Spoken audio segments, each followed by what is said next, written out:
And teamwork is dependent on trusting the other folks to come through with their part without watching them all the time. And that's what we do really well. And we're great at figuring out how to divide things up into these great teams that we have and all work on the same thing, touch bases frequently, and bring it all together into a product.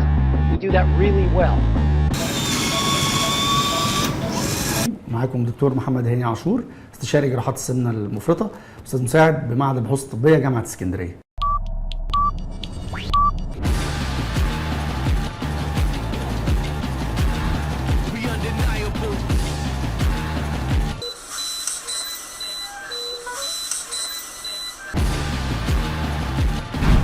And so what I do all day is meet with teams of people.